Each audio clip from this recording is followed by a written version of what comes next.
예, 잘하고 있습니다.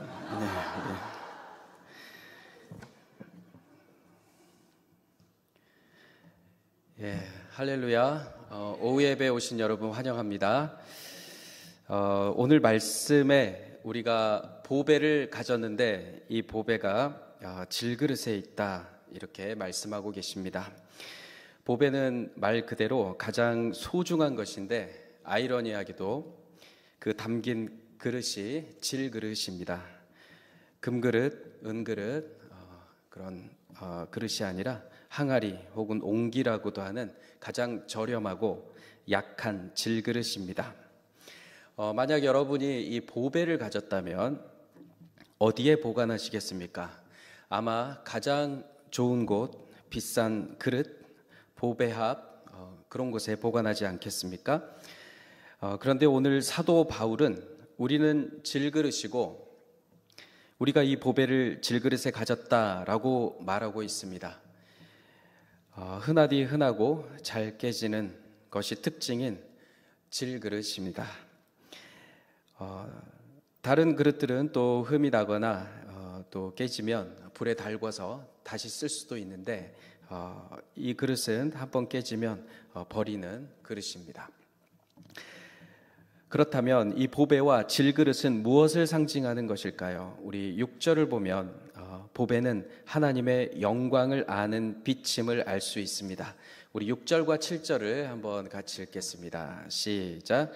어두운 데에 빛이 비치라 말씀하셨던 그 하나님께서 예수 그리스도의 얼굴에 있는 하나님의 영광을 아는 빛을 우리 마음에 비추셨느니라. 우리가 이 보배를 질그릇에 가졌으니 이는 심히 큰 능력은 하나님께 있고 우리에게 있지 아니함을 알게 하려 함이라. 아멘. 즉 빛이신 하나님을 우리 속에 넣어 주셨다는 것입니다. 빛은 어떤 역할을 하는 것입니까? 하나님께서 천지를 창조하실 때 어둠을 물리치셨습니다. 혼돈 가운데 질서가 생기고 절망이었지만 소망으로 나아갈 때 빛이 있었습니다. 우리 안에 그 빛을 주셨는데 그 빛은 누구십니까? 바로 예수 그리스도이십니다. 헬라어 원문은 이 보배를 세사우로스라고 기록하고 있습니다. 사전 중에, 헬라어 사전 중에 가장 유명한 바우어 헬라어 사전은 그 뜻을 두 가지로 표현했는데요.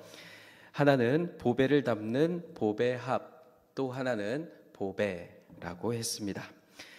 마태복음 2장 11절로 우리 함께 가보겠습니다. 마태복음 2장 11절 시작. 집에 들어가 아기와 그의 어머니 마리아가 함께 있는 것을 보고 엎드려 아기께 경배하고 보배합을 열어 황금과 유향과 몰약을 예물로 드리니라. 아멘. 그러니까 우리 몸 안에는 예수라고 하는 보배를 우리가 가지고 있는데요. 그 보배합을 열어보니 황금과 유향과 몰약이 들어있다는 것입니다. 황금과 유향과 몰약은 예수께서 우리에게 어떤 분이신지를 나타내고 있습니다. 사도 마태는 이 세 가지 선물이 무엇을 의미하는지 분명히 구체적으로 써놓지는 않았습니다. 하지만 많은 신학자들이 성경의 여러 구절들을 근거로 이 세 가지 선물에 대해서 설명합니다. 황금에 대해서는 스바 여왕이 솔로몬을 아련할 때 진정한 왕으로서의 예를 표하며 황금을 바친 일이 기록되어 있습니다. 황금은 왕 되심을 상징하는 것입니다. 우리 예수님은 왕이십니다.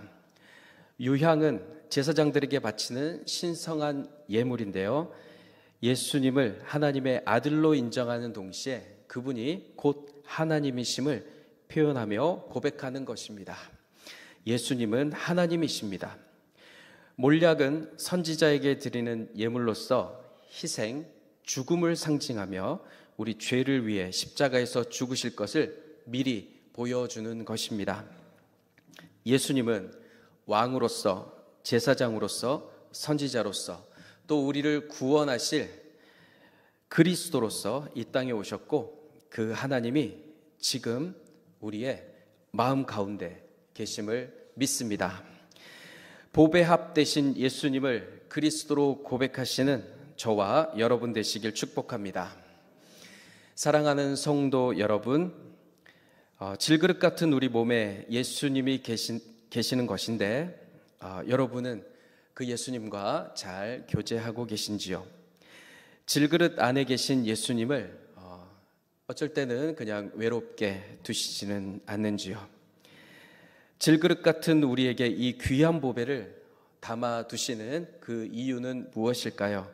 우리 7절 하반절 한번 보겠습니다. 제가 읽겠습니다. 7절 하반절 읽겠습니다. 시작. 이는 심히 큰 능력이 하나님께 있고 우리에게 있지 아니함을 알게 하려 함이라. 아멘. 우리는 가끔 예수님을 믿으면 내가 보배가 된 것처럼 착각을 하기도 합니다. 은그릇이 되고 금그릇이 되어서 더 존경받고 더 귀하게 이 세상에서 여김받고 싶어 하기도 합니다.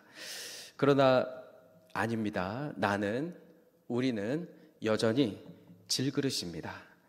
근데 질그릇인 내가 왜 존귀 여김을 받을 수 있는 것입니까? 내 안에 예수님을 모시고 있기 때문입니다. 내가 능력이 있는 것이 아니라 하나님께 있음을 알게 하기 위해서 능력의 근원 대신 하나님을 보여주시기 위해서 이 질그릇 안에 보배를 두셨다는 말씀입니다. 질그릇 안에 담긴 보배에 견줄 만한 놀라운 예가 한편의 서사처럼 구약 성경에 기록되어 있는데요. 사사시대에 하나님께서 세우신 기드온과 300용사 이야기입니다. 우리 청소년부 잘 듣고 있죠? 예, 우리 하나님께서 기드온을 찾아가 이렇게 말씀하십니다. 큰 용사여. 사실 기드온은 큰 용사가 아닙니다. 포도주 틀에서 밀을 타작하는데 적군에게 들킬까봐 숨어서 겁에 질려서 타작할 만큼 아주 소심한 사람입니다. 그런데 하나님이 큰 용사라고 부르시는 것입니다. 그러면서 이렇게 말씀하십니다. 여호와께서 너와 함께 계시도다. 기드온아, 내가 겁도 많고 소심한 거 나도 안다. 그런데 두려워하지 말아라. 내가 너와 함께 할 거야. 라고 말씀하시는 것입니다. 이것은 마치 보배를 가진 질그릇을 부르는 것과 같습니다. 질그릇은 볼품없지만 보배를 가졌기 때문에 소중하고 귀한 것입니다. 기드온의 모습 또한 그 안에 여호와 하나님께서 계시기 때문에 용사가 되는 것입니다. 기드온이 미디안을 치기 위해 3만 2천 명의 용사를 데리고 나갑니다. 그런데 백성이 너무 많아서 2만 2천 명을 되돌려 보내고 10,000명이 남습니다. 그리고 다시 물가의 테스트를 통해서 300명을 남기고 나머지는 돌려보냅니다. 우리 하나님은 늘 일관된 방식을 고수하시는데요. 바로 적은 수, 남은 자들을 통해서 일하신다는 것입니다. 미디안을 상대하는데 말도 안 되는 군사들을 데리고 싸우게 하십니다. 처음부터 하나님은 이 싸움이 하나님께 속한 싸움이다. 하나님이 직접 하신다는 것을 말씀하시는 것입니다. 큰 능력이 기드온이나 300명의 용사가 아닌 하나님께 있음을 알게 하시는 것입니다. 이제 미디안 적군에게 은밀히 다가갈 때가 되자 기드온과 300용사는 항아리 안에 횃불을 감춥니다. 우리 사사기 7장 16절을 함께 읽겠습니다. 시작. 300명을 세대로 나누어 각 손에 나팔과 빈 항아리를 들고 항아리 안에는 횃불을 감추게 하고. 아멘. 횃불을 감추었습니다. 그리고 적군의 진영에 이르자 항아리를 깨트립니다. 우리 다시 말씀 17절부터 19절까지 읽겠습니다. 시작. 그들에게 이르되 너희는 나만 보고 내가 하는 대로 하되 내가 그 진영 근처에 이르러서 내가 하는 대로 너희도 그리하여 나와 나를 따르는 자가 다 나팔을 불거든 너희도 모든 진영 주위에서 나팔을 불며 이르기를 여호와를 위하라 기드온을 위하라 하라 하니라. 기드온과 그와 함께한 100명이 이경초의 진영 근처에 이른즉 바로 파수꾼들을 교대한 때라. 그들이 나팔을 불며 손에 가졌던 항아리를 부수니라. 아멘. 항아리를 부수자 드디어 비로소 그 안에 있던 빛이 드러납니다. 빛이 드러나자 용사들은 크게 함성을 지르며 적군을 향해 달려나갑니다. 7장 20절은 이렇게 말합니다.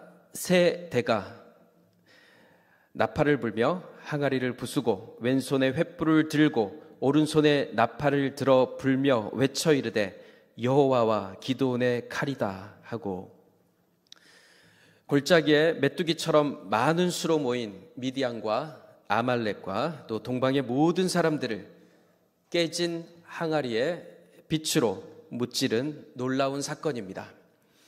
사랑하는 성도 여러분, 항아리는 깨져야 하고 빛은 드러나야 합니다.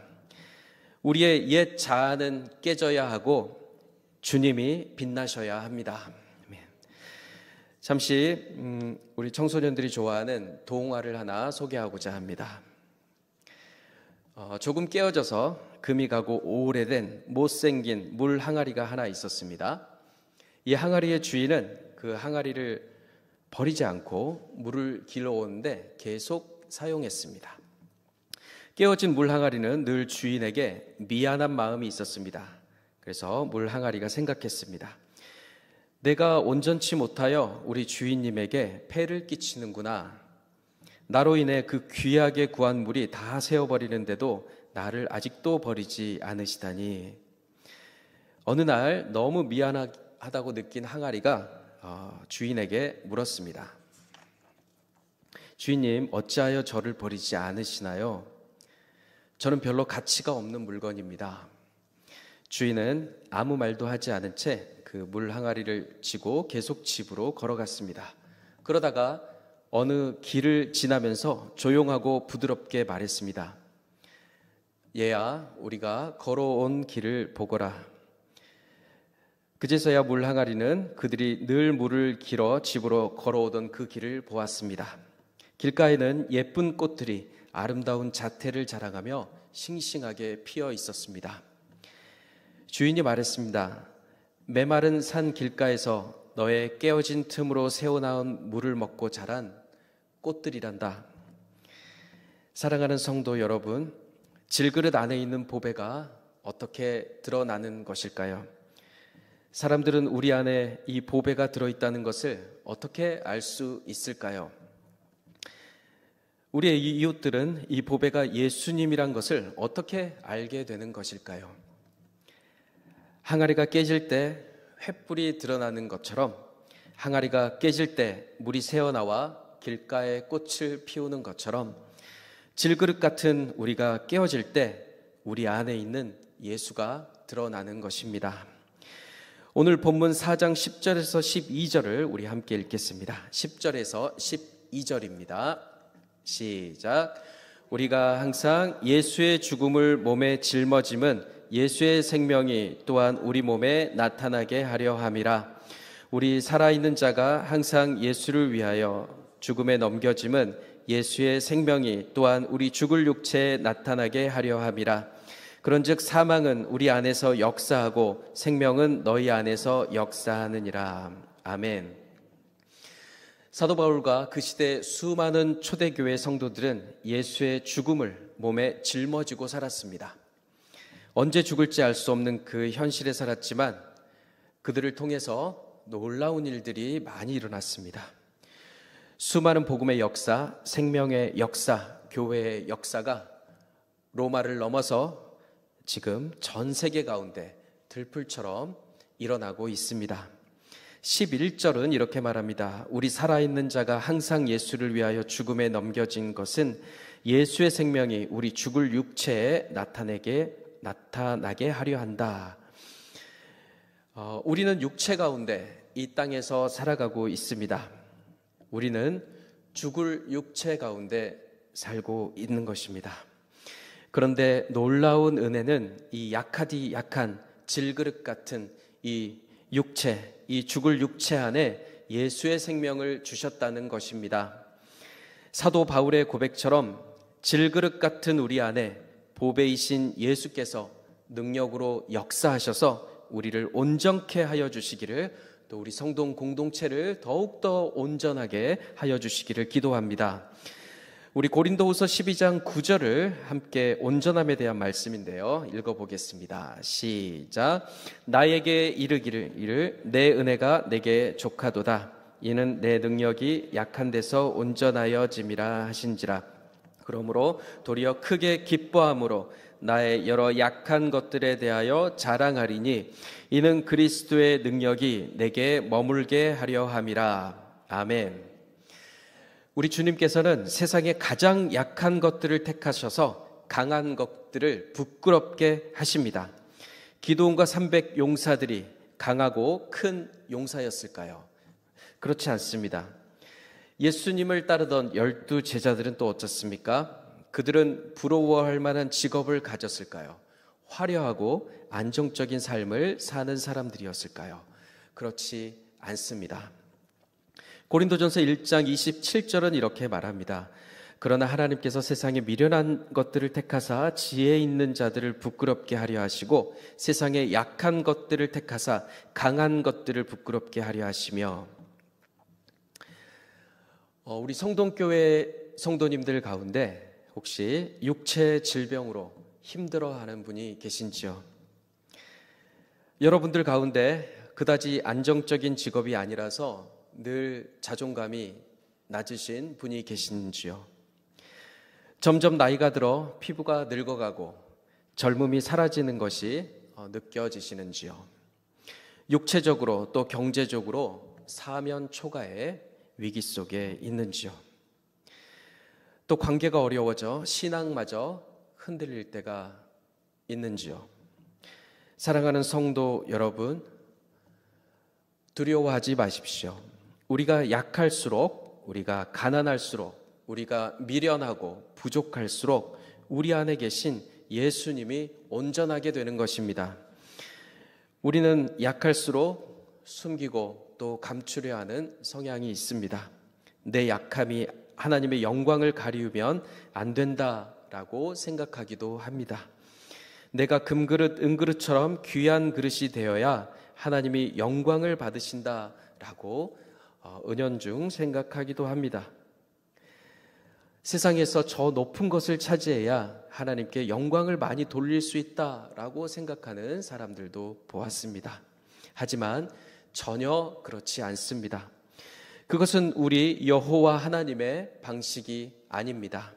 그것은 예수께서 걸어가신 길이 아닙니다.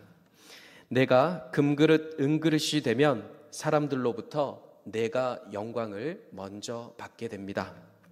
하지만 내가 질그릇이 되어 깨어지면 사람들은 내 안에서 빛나시는 그 예수께 영광을 돌리게 됩니다. 질그릇인 성도님들을 통해 깨어지고 연약해진 우리 성도님들을 통해 우리 주님만 온전히 드러나시길 주님의 이름으로 축복합니다. 사랑하는 성도 여러분, 이 세상은 여전히 항아리를 깨트리지 않은 그리스도인으로 넘쳐납니다. 아직 깨지지 않은 항아리를 붙들고 예수님이 아닌 그 안을 나의 욕망으로 채우기에 바쁩니다. 모든 육체는 다 질그릇입니다. 조금 모양이 예쁘고 흠집이 없거나 깨진 데가 없을 수는 있으나 우리 인간의 본질은 다 질그릇입니다. 이 질그릇 안에 무엇을 담고 있느냐가 중요한 것입니다. 모세의 노래에 보면 우리 인간의 욕망의 끝이 어느 정도인지를 표현한 구절이 있습니다. 출애굽기 15장 9절인데요. 우리 함께 읽어보겠습니다. 시작. 원수가 말하기를 내가 뒤쫓아 따라잡아 탈취물을 나누리라. 내가 그들로 말미암아 내 욕망을 채우리라. 내가 내 칼을 빼리니 내 손이 그들을 멸하리라 하였으나. 예. 쉬운 성경으로 우리 함께 읽어보겠습니다. 시작. 원수가 말하기를 내가 그들을 뒤쫓아 따라잡고 그들의 가진 것을 다 빼앗아 내 마음대로 가지고 내 칼을 뽑아 내 손으로 그들을 치리라 하였습니다. 아멘. 우리가 사는 세상이 어떤 세상인지, 우리는 사실상 어떤 생각을 늘 가지고 살고 있는지 잘 표현해주고 있습니다. 세상은 서로를 뒤쫓고 따라잡느라 정신이 없고 더 높이 올라가려고 안간힘을 쓰고 있습니다. 세상은 남들이 가진 것을 다 빼앗느라 정신이 없습니다. 세상은 아침마다 밤마다 구호를 외쳐댑니다. 내 욕망을 채우리라. 우리가 욕망으로 가득 채워진다면 우리는 재앙을 맞이할 수밖에 없습니다. 모세는 그 재앙에 대해서 이렇게 말했습니다. 출애굽기 15장 5절입니다. 같이 읽겠습니다. 시작. 깊은 물이 그들을 덮으니 그들이 돌처럼 깊음 속에 가라앉았도다. 아멘. 사랑하는 성도 여러분, 우리 그리스도인은 달라야 합니다. 왜냐하면 우리 안에는 보배이신 예수께서 계시기 때문입니다. 왜냐하면 우리 안에는 빛 대신 주께서 계시기 때문입니다. 그러면 어떻게 이 질그릇 안에 가득 찬 보배이신 우리 예수님을 세상에 드러낼 수 있을까요? 그것은 우리의 이 육체의 소욕을 죽이는 것입니다. 우리의 육체의 소욕을 죽이면 주님과 함께 우리는 강한 모습으로 다시 살아나게 됩니다. 갈라디아서 5장 16절에서 17절을 제가 읽어보겠습니다. 예, 우리 청소년부 잘 듣고 있죠? 예, 우리 청소년부와 제가 한번 읽어보겠습니다. 갈라디아서 5장 16, 17입니다. 시작. 너희는 성령을 따라 행하라. 그리하면 육체의 욕심을 이루지 아니하리라. 육체의 소욕은 성령을 거스르고 성령은 육체를 거스르나니 이 둘이 서로 대적함으로 너희가 원하는 것을 하지 못하게 하려 함이니라. 아멘. 예. 사랑하는 성도 여러분, 더 이상 세상을 뒤쫓지 마시고 그들을 따라하지도 마십시오. 세상에 있는 것들, 육신의 정욕, 안목의 정욕, 이생의 자랑을 자랑하지 마십시오. 오히려 나의 약함과 나의 깨어짐을 자랑하십시오. 벌써 2024년이 2달이 지났고 3달에 접어들었습니다. 올해는 새벽 예배를 꼭 드리리라, 말씀을 통독하리라, 자녀들에게 따뜻한 말만 하리라, 더 많이 사랑하겠다라고 결심하신 성도님들 계시고, 또 올해는 담배를 끊어야지 이렇게 결심하신 성도님들도 계십니다. 하지만 우리는 연약한 우리의 모습을 발견하게 됩니다. 사랑하는 성도님들, 있는 모습 그대로, 약한 모습 그대로 우리 주님께 오늘 나아가시기 바랍니다.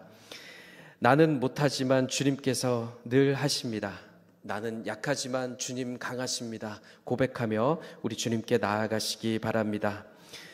그분은 우리를 어둠에서 빛으로, 혼돈에서 질서로, 절망에서 소망으로 나아가게 하십니다. 우리 안에 계신 예수의 생명을 의지하시기 바랍니다. 아멘. 이렇게 우리 한번 고백했으면 좋겠습니다. 저를 따라해 주십시오. 나는 질그릇입니다. 이 질그릇 안에 보배이신 예수님이 계시니 감사합니다.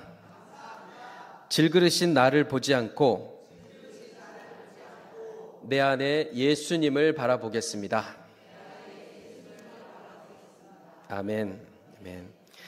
나의 이 질그릇이 깨지면 빛 대신 주님이 우리를 비춰주십니다.